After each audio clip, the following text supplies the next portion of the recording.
Bismillahirrahmanirrahim. Alhamdulillahi Rabbil Alamin.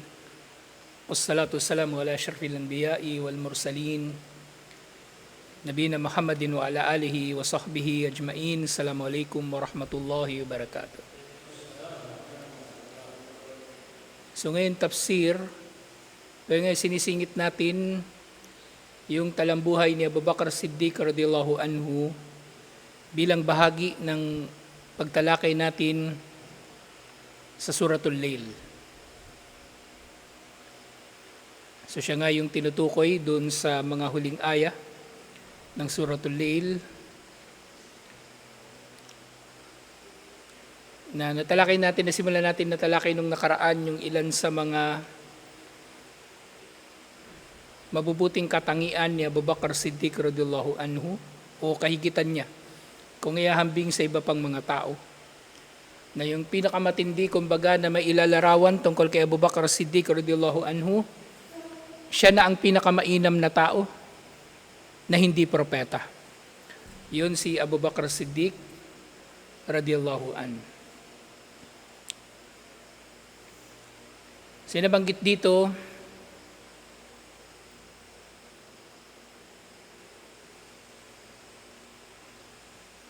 sinabi ni Imam Ibnul Jawzi rahimahullah, wa'lam anna khilala Abu Bakar ma'luma. Si mga katangian daw at katauhan ni Abu Bakr Siddiq radhiyallahu anhu ay nakikilala. Minal wara'i wal khawfi was zuhdi wal bukai wat tawadu. So nakikilala si Abu Bakr Siddiq radhiyallahu anhu sa kanyang wara. Yung wara, ito na yung kumbaga, ang pinaka-direktang translation nito yung kumbaga, pagiging matuwid o kumbaga kabanalan. Siyempre yung khauf na tinatakot dito, yung khauf na tinatawag dito, tinutukoy dito yung takot niya kay Allah subhanahu wa ta'ala. Doon nga sa Suratul Lail, di ba? Sinabi, وَسَيُجَنَّبُهَا الْأَتْقَى الَّذِي يُؤْتِي مَالَهُ يَتَزَكَّى. Na ilalayo daw sa impyerno ang atka, ang pinakamay takot kay Allah subhanahu wa ta'ala. Si Abu Bakr Siddiq din ang tinutukoy doon. At nakikilala rin si Abu Bakr Siddiq radhiyallahu anhu sa kanyang zuhud, sa kanyang pagiging matipid. Matipid si Abu Bakr Siddiq radhiyallahu anhu sa kabila ng kanyang pagiging mayaman. Okay? So mayaman si Abu Bakr Siddiq radhiyallahu anhu, pero yung kanyang yaman ay ginagastos lang niya sa landas ni Allah subhanahu wa ta'ala. At kabilang nga sa malaking pinagkagastosan niya, yung pagpapalaya ng mga alipin sa simula ng Islam. Na kaya nga namatay si Abu Bakr Siddiq radhiyallahu anhu, wala siyang halos yaman. Dahil lahat yun ay nagastos na niya sa landas ni Allah subhanahu wa ta'ala. Na nga, kabaligtaran Yung mga may hirap ngayon, umastang mayaman. Post ng post sa Facebook, feeling blessed, tapos may milk tea, nasa Starbucks, kung ano-ano. Para magmukhang mayaman. Pero si Abu Bakr Siddiq radhiyallahu anhu, tunay na mayaman sa dunya at sa akhirah, pero hindi niya ipinangalandakan kahit kailan ng kanyang yaman. Alhamdulillah. At nakikilala din siya sa kanyang buka, sa kanyang labis na pag-iyak, na natalakay na natin sa sira yung ilang mga tagpo nito doon sa kamatayan ni Propeta Muhammad sallallahu alaihi wasallam. Di ba pinag-iimam siya ni Propeta Muhammad sallallahu alaihi wasallam, ayaw ni Aisha kasi Abu Bakr Siddiq radhiyallahu anhu iyakin daw at hindi makakapagsala ng maayos yung mga tao sa kakaiyak niya. At yun din yung nangyari doon sa nung pinagbawalan siya ng Quraysh na magsala malapit sa Kaaba. Isa sa mga nangyayari doon, kasi nga pinapanood siya ng mga tao. At kabilang sa kanyang ginagawa doon nakakaiba, kaya namamangha sa kanya yung mga tao, yung sobrang pag-iyak niya habang nagsasala. Kaya inutusan siya ng Quraysh magsala doon sa bakuran ng bahay niya o doon sa bahay niya. At nung nagsala siya doon naman tumambay yung mga tao para panoorin siya, para mag-usyo. So ano ba yung ginagawa ni Abu Bakr doon? At Pinagsabihan na naman siya ng Quraysh hanggang sa lumabas na siya ng Makkah at nasalubong na siya ni Ibn Dugunna. At yung si Ibn Dugunna, yun na nga yung nagsabi kay Abu Bakar Siddiq radhiyallahu anhu ng katulad ng sinabi kay Propeta Muhammad sallallahu alaihi wasallam na tunay na ikaw ay hindi ipapahiya ni Allah. So lahat ng ito ay mga katangian ni Abu Bakar Siddiq radhiyallahu anhu sa kabila ng kanyang pagiging mayaman. At syempre yung kanyang tawado o pagpapakumbaba. Ngayon, ang pagpapakumbaba ni Abu Bakar Siddiq radhiyallahu anhu, ito ay pagpapakumbaba sa tamang lugar nito. Kasi nakita rin natin sa iba't ibang mga bahagi ng buhay ni Abu Bakar Siddiq radhiyallahu anhu kung paano rin siya nanindigan, paano siyang nagmatigas. Okay, so hindi porke mapagpakumbaba ka, bawal ka ng manindigan.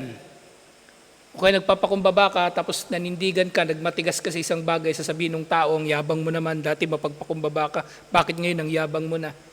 Hindi ganun. Depende kasi sa sitwasyon. Depende sa sitwasyon. So may nangyari halimbawa, doon sa isa sa mga jihad, may napatay si Abu Bakar Siddiq radhiyallahu anhu sa labanan na kuffar. Hindi ko na maalala kung saang gera yun.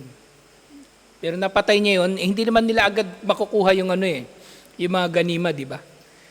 Kasi kapag kinuha mo yun, yun ay magiging gulul, kumbaga. May parusa yun. Pero, entitled ka doon sa armas at armor nung napatay mo. Hindi mo yun kukunin, pagkapatay mo, hindi mo yun kukunin agad, doon lang yun. Pero kapag nakolekta na yung mga napatay, kukunin yung mga gamit nung napatay mo, yung mga armas niya, sandata niya at yung armor lalo na, mapupunta yun doon sa nakapatay sa kanya. Pagkatapos sa laban na hinahanap ni Abu Bakar Siddiq radhiyallahu anhu, wala na doon yung mga gamit. Wala na doon yung mga gamit. So sinabi niya kay Propeta Muhammad sallallahu alaihi wasallam, yung napatay ko, wala na doon yung mga gamit. Tapos merong isang sahaba, umamin nga siya, na nasa kanya yung mga gamit. Tapos sabi niya kay Abu Bakar Siddiq radhiyallahu anhu, pwede ba ibigay mo na lang sa akin to? Sabi ng isang sahaba. Nagalit si Abu Bakar Siddiq radhiyallahu anhu, hindi siya pumayag. Kinuha niya talaga yung armas. Madamot ba si Abu Bakar Siddiq radhiyallahu anhu sa kanyang ginawa? O nagyabang ba siya? Hindi. Marapat lang sa kanya. Kasi siya may karapatan dun eh. Kumbaga, pinanindigan lang ni Abu Bakar Siddiq radhiyallahu anhu kung anong marapat na paninindigan ng sino man na may karapatan. Oo, mapagbigay siya. Pero sa panahon na yon, maaring din eh. Siyempre, sa hikmah ni Allah, gusto niya ipakita na meron tayong karapatan. At meron tayong karapatan na magbatigas sa mga bagay na para sa atin naman talaga. Okay? So, hindi magkataliwas yung pagpapakumbaba at yung paninindigan sa katotohanan. Kasi mga tao minsan, extreme eh. Pagka mapagpakumbaba sila, bawal ka na magalit, o kapag mapagpakumbaba, dapat mapagbigay ka. Hindi ganun. Depende yun palagi sa sitwasyon. Kung ano yung marapat na gagawin, anong marapat na sasabihin, sa tamang lugar at sa tamang panahon, yun. Doon nating ilalagay ang lahat ng katangian na ito ni Abu Bakar Siddiq radhiyallahu anhu, kumbaga, na si Abu Bakar Siddiq radhiyallahu anhu bilang pinakamainam na tao, naunawaan natin na siya ay nagpakita ng lahat ng katangian na ito ng pinakamainam na pagpapakita. Ultimo doon nga sa tinatawag na tawado o doon sa pagpapakumbaba. Saan pa ba? Doon sa Hurubur Ridda, o nanindigan si Abu Bakar Siddiq radhiyallahu anhu, didigmain niya yung mga murtadin, pati yung mga hindi nagbabayad ng zakah. So mayabang ba o hindi ba naging mapagpakumbaba si Abu Bakar Siddiq radhiyallahu anhu sa usapin na yun? Hindi rin. So hindi porke ang tao ay nagpapakumbaba, ay kumbaga ikaw ay magpapakita ng kahinaan at hindi ka na maninindigan sa mga bagay-bagay. Okay? At syempre, ganun din, hindi porke nagpapakumbaba ka, aapakan ka na lang sa ulo, magpapaapak ka sa ulo. Hindi ganun. Kasi may mga taong ganun yung mga narcissist, palagi ko nababanggit sa inyo. Ang mga narcissist, sisisihin nilang lahat, liban na lang sa kanilang mga sarili. Yung mga narcissist, aapakan ka nila sa ulo, aabusihin ka nila, at At kapag pumalag ka, kasalanan mo. Ba't ka pumalag? Hindi. Huwag niyong isipin na kapag pumalag kayo ay nababaliwala o natataliwas ang inyong pagpapakumbaba. Maglagay kayo ng hangganan kung hanggang saan lang kayo pwedeng magbigay o magpaumanhin o magpaubaya sa mga tao. Kung lampas na doon, wala na. Pasensyahan na tayo. Hindi pwedeng magpapaapi lang tayo. So nililinaw ko ito kasi yung mga marami sa mga tao, hindi nila lubusang nauunawaan yung mga aral ng Islam. May sarili silang interpretasyon kung paano ba natin isa na sa buhay yung mabuting asal. Ang dami niyan, yung mga adab warriors. Ganito daw mabuting asal, ganito, ganyan. Tapos malalaman mo, hindi nga nakatungtong yun ng masjid para mag-aral. Tapos ang lakas ng loob po muna sa'yo na dapat ganito yung ginawa mo, hindi mo dapat ginawa yan. Ustad ka pa naman, ganyan ginawa mo. Siya nga, ni isang lecture sa masjid siguro, hindi niya nadaluhan Tapos pangangaralan ka na ganito dapat ginawa mo, hindi mo dapat ginawa yan, hindi pwede. Tayo, inshallah, magpapakumbaba tayo pero may hangganan, inshallah. Wa annahu lamma stukhlifa asbaha gadiyan ila suq. So, isa sa mga kamangha-mangha na nangyari sa buhay ni Abu Bakar Siddiq radhiyallahu anhu nang siya ay naging khalifa, isang umaga, pumunta siya sa palengke. Wa kana yuhlibu lil hayyi agnamahum qabla al khilafa. So nung bago pa siya naging khalifa, ginagatasan daw niya yung mga kambing doon sa kanilang lugar, doon sa kanilang mga kapitbahay, ginagatasan niya yung mga kambing nila. Siyempre, ginagatasan niya yun kasi hindi naman niya kukunin yung gatas. Kumbaga, serbisyo na libre para sa kanyang mga kapitbahay. Kasi maaring mahusay si Abu Bakar Siddiq radhiyallahu anhu sa bagay na to. Kaya niya ginagawa para sa iba. Iniisipin natin, di ba, bago pa siya naging khalifa, mataas na ang kalagayan ni Abu Bakar Siddiq radhiyallahu anhu sa mga Muslim.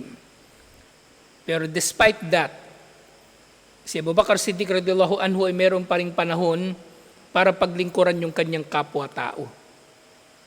Siya ang thani yathnain, idhuma fil gari.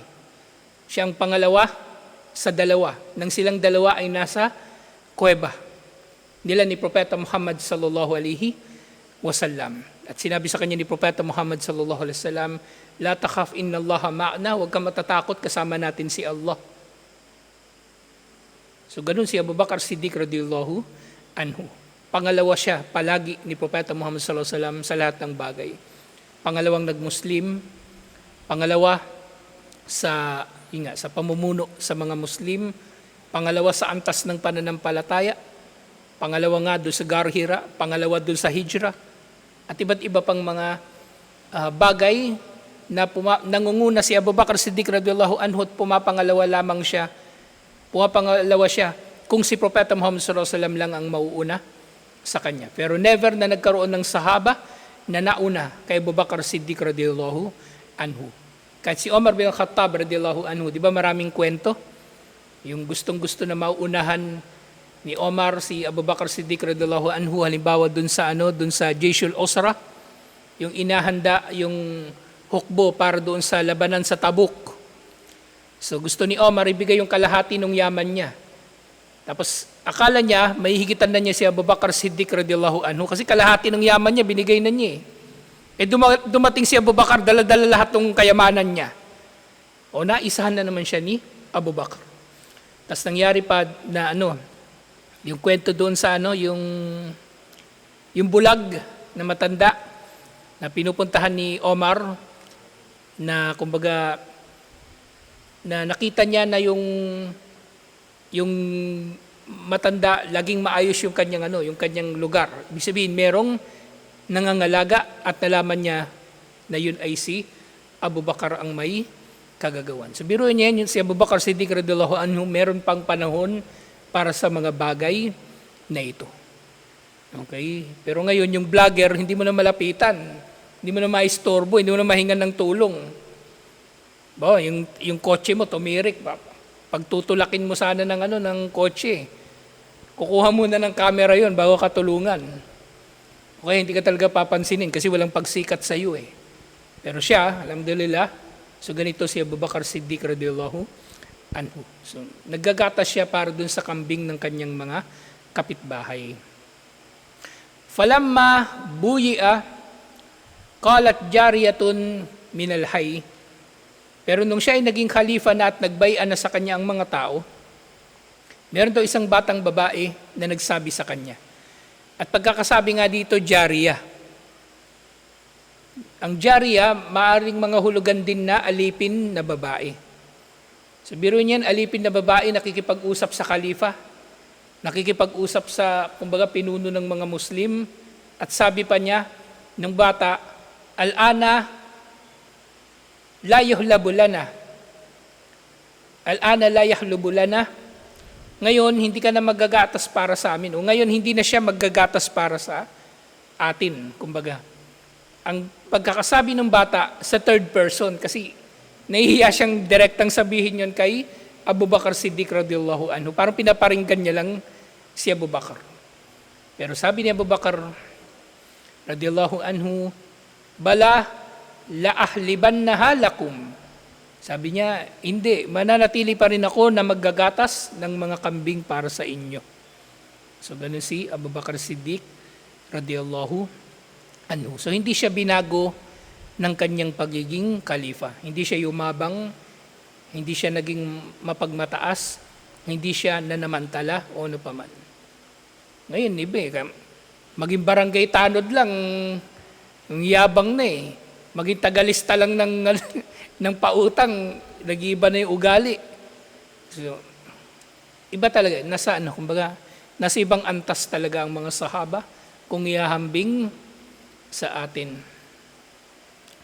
At yung nga sinabi niya, wa inni la'arju alla yugayyirani ma dakhaltu fihi. So sabi ni Abu Bakar Siddiq radhiyallahu anhu do sa bata, ako ay naghahangad na hindi ako baguhin ng anumang papasukin ko. So, kabilang sa mga dua ni Abu Bakar Siddiq radhiyallahu anhu na hindi siya babaguhin ng kanyang pagiging technically hari ng mga Muslim. Pero nga hindi siya nag-astang hari, alhamdulillah. Hindi siya katulad ng ibang mga sumunod na mga khalifa, sina Muawiyah, halimbawa na kumbaga, siyempre, hindi natin pinipintasan si Muawiyah, pero si Muawiyah sa panahon niya, kaya nga yung mga anak na niya yung mga naging hari pagkatapos niya. Kasi nagsimula na nga yung pagtatapos ng khilafatun nubuwah. Yung khilafa na ayon sa manhaj ng nubuwah ng pagiging propeta ni Propeta Muhammad sallallahu alaihi wasallam. At yung nga, wa jami'us sahaba i'tarafu bifadlihi. Lahat ng mga sahaba ay kumikilala sa kainaman ni Abu Bakar Siddiq radhiyallahu anhu na siya nga ang nakakahigit sa kanilang lahat. Walang sinuman ng kapantay o katapat ni Abu Bakar Siddiq radhiyallahu anhu. Sisunod na sinabi rito, laqad kana Siddiqu sahibu muru'atin wa aqlin sadidin hatta fil jahiliyati. Si Abu Bakar Siddiq radhiyallahu anhu, siya ay nagtataglay ng muru'ah.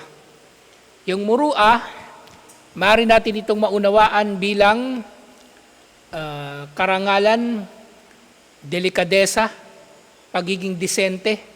Yun yung tinutukoy sa pagkakaroon ng muru'ah. At siya ay nakikilala na meron siyang matuwid na pananaw sa mga bagay-bagay kahit pa nung panahon ng jahiliya. Kahit nung panahon na hindi pa propeta si Propeta Muhammad sallallahu alaihi wasallam, naging matuwid si Abu Bakar Siddiq radhiyallahu anhu. Naging matuwid si Abu Bakar Siddiq radhiyallahu anhu. Hindi katulad ni Omar na lasenggo, na kumbaga bad boy o sanggano nung panahon bago pa siya naging Muslim, kumbaga. Pero si Abu Bakar Siddiq radhiyallahu anhu, yun na talaga siya. Abu Bakar na talaga siya bago pa man siya nag-Muslim o bago pa ang Ba'tha ni Propeta Muhammad sallallahu alaihi wasallam. Falam yashrab khamaran kat. Hindi siya uminom ng alak kahit kailan. Hatta la yadhaba aqlahu wa ya'ti bi kabihil af'al. So naunawaan ni Abu Bakar Siddiq radhiyallahu anhu na hindi siya pwedeng uminom ng alak para hindi siya mawawala sa matinong pag-iisip at makagawa ng masasamang mga gawain. So si Abu Bakar Siddiq radhiyallahu anhu, hindi pa siya Muslim, kumbaga. Hindi pa propeta si Propeta Muhammad sallallahu alaihi wasallam, pero sa kanyang fitrah, alam niya na masama ang idudulot ng alak. Alam niya na masama ang idudulot ng alak. At yung sinabi muli ni Ibn al-Jawzi rahimahullah, "I'lam anna Abu Bakrin ma'ruful fadl fil jahiliyati wal Islam." Dapat mong malaman na si Abu Bakar Siddiq radhiyallahu anhu, kilala ang kanyang kainaman sa panahon ng jahiliya at kahit sa Islam. Kasi nga kahit nga nung nung Muslim na si Abu Bakar Siddiq radhiyallahu anhu, nananatili ang kanyang mabuting pakikitungo kahit sa mga hindi Muslim. Di ba nabanggit natin nung nakaraan si Urwa bin Mas'ud, may utang pa siya kay Abu Bakar Siddiq radhiyallahu anhu, samantalang si Urwa bin Mas'ud, kung tutuusin, siya nga yung pinuno ng Thaqif, ang karanggo niya sa Quraysh, si Abu Jahal. Kumbaga yung counterpart ni Urwa bin Mas'ud sa Quraysh, si Abu Jahal. Ganun siya katindi. Pero pati siya may utang kay Abu Bakar Siddiq radhiyallahu anhu. Baka nga pati si Abu Jahal may utang din sa kanya eh. Hindi nga lang nababanggit. Wala lang ako naalala na nababanggit na ganun. Pero kung ganun ka mapagbigay, si Abu Bakar Siddiq radhiyallahu anhu, malamang may utang din si Abu Jahal sa kanya at iba pang mga pinuno ng kuffar ng Quraysh nung panahon na yon. Kasi nga, nakikilala siya sa kanyang mabuting katangian sa panahon ng jahiliya hanggang sa panahon ng Islam. Sabihin nila pagka ganito yung mga natatalakay, parang lumalambot din yung puso mo, parang nahihiya ka na yung maging masama. Kaya hindi rin maganda yung napapaligiran ka ng mga gago magiging gago ka rin para pagtanggol yung sarili mo Pero pagka mainam yung tao nag-aaral o nagbabasa ng tungkol sa talambuhay ng mga sahaba o ng mga matutuwid na mga tao. Kasi sa pamagitan nun, lalambot ang puso natin, inshallah. Kasi daming gago ngayon Sarap din patulan Pero pag yung ganito yung pinag-aaralan, ganito yung nababasa natin, ganito yung naririnig natin, so lumalambutin ang ating puso, alhamdulillah. Wakanat ilayhi fil jahiliyati al-asbaqu wa hiya diyatu al-magram. Wakana idahtamala shay'an fasa'ala fihi Quraisyan sadaquhu wa amdaw hamalata min nahdi ma'ahu wa idahtamalaha gairahu kadaluhum. So si Abu Bakar Siddiq radhiyallahu anhu, so nakikilala siya kahit doon sa panahon nung jahiliya, lalong-lalo na sa mga usapin ng mga diya, yung mga blood money, at magram, mga utang o kaya pagsasanla. Kinukuha si Abu Bakar Siddiq radhiyallahu anhu bilang garantor sa mga ito. Kapag si Abu Bakar Siddiq radhiyallahu anhu yung tumatayo na garantor sa mga ito, tinatanggap nila. Pero kapag ibang tao, hindi nila tinatanggap. Kasi alam nila kung gaano kayaman si Abu Bakar Siddiq radhiyallahu anhu, at alam nila hindi sila tatablahin, hindi sila tatraidorin, hindi sila oonsuhin ni Abu Bakar Siddiq radhiyallahu anhu. Bawa merong mangungutang, sabi niya, pautang ako pero garantor ko si Abu Bakar. Pumayag si Abu Bakar na mag-garantor, pautangin nila yun. Kasi alam nila pwede nilang singilin si Abu Bakar kalaunan. Pero kapag ibang tao, hindi nila tatanggapin. Si Abu Bakar Siddiq radhiyallahu anhu ay kanilang tinatanggap, alhamdulillah. Si Abu Bakar Siddiq radhiyallahu anhu iniulat ni Abu Sa'id al-Khudri fi qissati tawalli Abi Bakar al-Khilafa. Nang naging khalifa na raw si Abu Bakar Siddiq radhiyallahu anhu, qala Abu Bakr, sabi ni Abu Sa'id al-Khudri, Sinabi ni Abu Bakar Siddiq radhiyallahu anhu,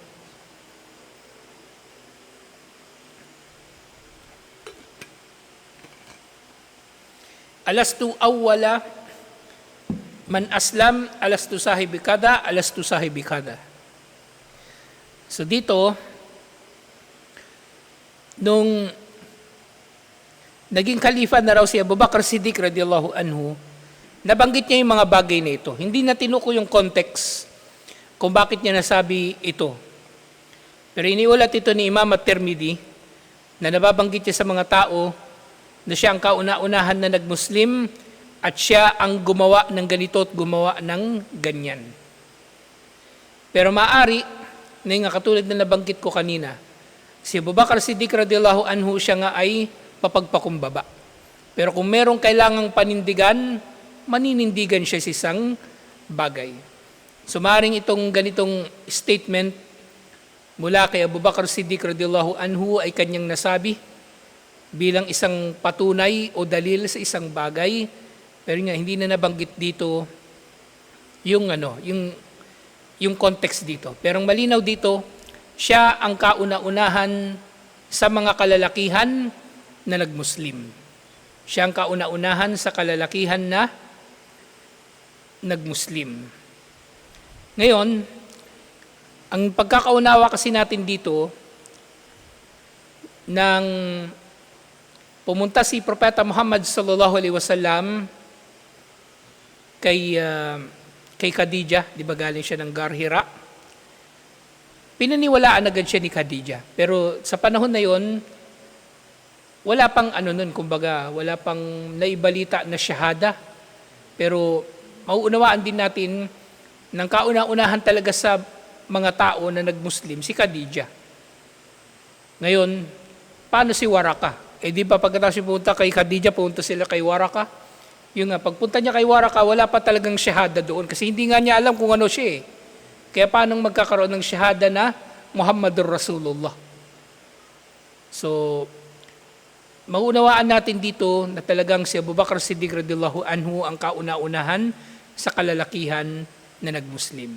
Si Waraka, maaari nating maunawaan din na namatay din siya na mananampalataya, insyaAllah, kasi pinatotohanan niya nang dumating kay Propeta Muhammad sallallahu alaihi wasallam ay si Jibril alaihi salam. So, ibig sabihin, tinatanggap niya kung ano man yung dalang mensahe o pagka-propeta o pagkasugo ni Propeta Muhammad sallallahu alaihi wasallam sa panahon na yun, bagaman wala pang naiulat na shahada sa panahon na yun. Kasi sabi nga, wakana Islamu Abi Bakar a'damu manfaatan lil Islami wal Muslimina min Islami gairihi. Ang pagmumuslim ni Abu Bakar Siddiq radhiyallahu anhu ay may mas malaking pakinabang para sa Islam at para sa mga Muslim kaysa sa pagmumuslim ng iba pa liban sa kanya. Siyang merong pinakamalaking pakinabang. At ang immediate na naging pakinabang, syempre, marami sa mga sahaba ang nagmuslim sa pamagitan ni Abu Bakar Siddiq radhiyallahu anhu, lalong-lalo na yung mga nauna. Si Uthman bin Affan, si Sa'ad bin Abi Waqqas, si Abdullah bin Mas'ud, sina Ammar bin Yasir at yung iba pa. Lahat sila ay, kumbaga, si Abu Bakar Siddiq radhiyallahu anhu ang naging daan upang makarating sa kanila ang tungkol sa Islam, alhamdulillah. At yung nga naging maganda ang pagtanggap sa kanya ng mga tao, limakanatihi wa wujudihi fid da'wah.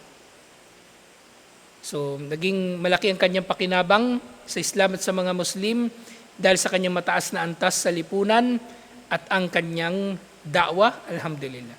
So, bukod pa doon sa pagtustos niya, paggastos niya ng yaman niya sa da'wah, si Abu Bakar Siddiq radhiyallahu anhu din ang naging pinakamainam na da'iya liban pa kay Propeta Muhammad sallallahu alaihi wasallam. Haytu aslama bi islamihi adadun kuthur minal masyahir mithlu Abdurrahman bin Auf wa Sa'ad bin Abi Waqqas wa Uthman bin Affan wa Zubair bin al-Awwam wa Talha bin Ubaidillah. So lahat ng ito ay dinakwahan ni Abu Bakar Siddiq radhiyallahu anhu. Si Abdurrahman bin Auf, di ba? yung naging tagapayo ng mga khalifa, si Saad bin Abi Waqqas, pinsan ni Propeta Muhammad sallallahu alaihi wasallam sa mother side at naging pinuno ng hukbo ng mga Muslim, si Uthman bin Affan, pangatlong khalifa, si Zubair bin al-Awwam at Talha bin Ubaidillah, kasama sila doon sa Asharatu Mubashshirin bil Jannah, sa 10 binigyan ng mabuting balita ng pagpasok sa paraiso. Wakad kana yoma aslama indahu arbauna alfa dirham anfaqaha fi sabilillah. Na nagmuslim daw si Abu Bakar Siddiq radhiyallahu anhu, meron daw siyang 40,000 na dirham ng kanyang yaman. Actually, nahihirapan ako mag-compute nito. Wala pa akong makitang eksaktong 40,000 na dirham daw ang kanyang yaman. Pero nung naghijra siya, ubos na yun. Naubos na yun sa pagtutustos niya sa landas ni Allah subhanahu wa ta'ala. So yung dirham, ko nga uli, naalala ko lang ngayon bigla na i-compute, magtanong-tanong pala uli kung paano ano talaga yung magiging value nito, kumbaga yung 40,000 na dirham na ito na ginastos niya sa landas niya. Kasi yung dirham noon, hindi katulad ng dirham ngayon na currency ng iba't ibang mga bansa. So talaga to, sa natural o normal na value o intrinsic na value ng silver. So ko pa ito inshallah. So ganun katindi yung paggastos ni Abu Bakr Siddiq radhiyallahu anhu para sa Islam. So tutuloy pa natin ito inshallah kasi marami pa tayong matututunan tungkol kay Abu Bakr Siddiq radhiyallahu anhu. Alhamdulillah. Hanggang dito na lang. Assalamualaikum warahmatullahi wabarakatuh.